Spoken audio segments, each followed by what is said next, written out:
Jim was born on January 17, 1962 in the small Canadian town of Newmarket, the fourth child in a Catholic family of a failed accountant saxophonist and a failed housewife singer. Due to financial problems, the family was forced to move several times. Jim changed schools, worked as a janitor in the evenings, and became more and more withdrawn. Sometimes the family had to live in a van and endure hardships. Jim worked in a steel mill for some time after graduation. Young Jim, gifted with the talent of a comedian, loved to amuse his classmates, parody famous people and, deep down, dreamed of becoming an actor. The father, unable to financially help his son, took him to a comedy club and helped write the lyrics. The first performance failed, but Jim did not lose hope and soon the audience liked it. The aspiring comedian became the star of several clubs in Toronto and moved to Los Angeles, where his performances were warmly received. He briefly opened for popular comedian Rodney Dangerfield on tour. After the tour ended, he went to conquer Hollywood,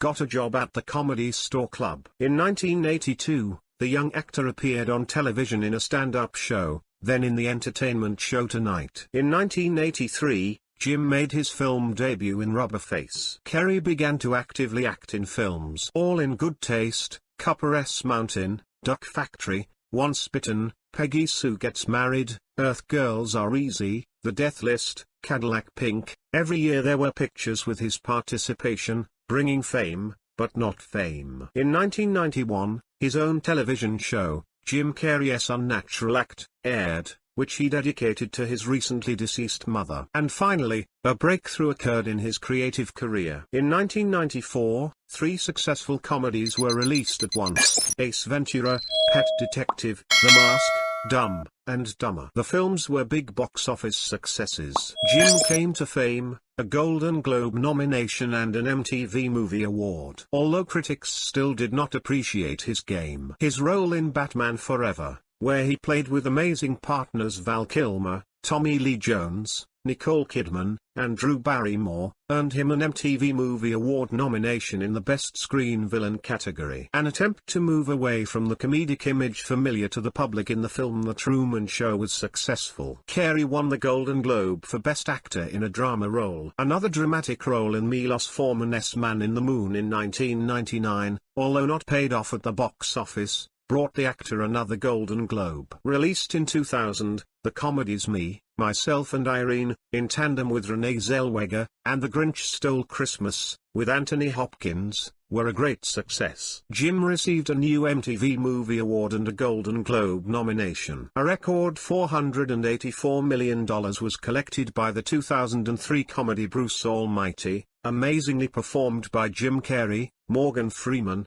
and Jennifer Aniston. The audience was delighted with Jim on the screen. The actor's performance in the next film Eternal Sunshine of the Spotless Mind was recognized by critics as the best, most mature and clearly focused in his entire career. Jim Carrey has been nominated for BAFTA and Saturn Awards. Jim has been married twice. The first chosen one of the actor was the actress Melissa Womer, who gave birth to Jim's daughter. A happy marriage ended in divorce. Grieving over the death of his parents, Jim became depressed and lost interest in marriage. Only 8 months lasted marriage to actress Lauren Holly, an affair with which began when he was married to Melissa. The actor had the longest relationship with actress Jenny McCarthy. They lived together for 5 years. Only the actor's first marriage was longer. Tragically ended the connection with the Irish Catriona White. The girl committed suicide, not having survived parting with Jim. Carrey was crushed with grief. He paid for the funeral and carried Catriona's coffin. After the funeral, lawsuits from the girl's relatives followed,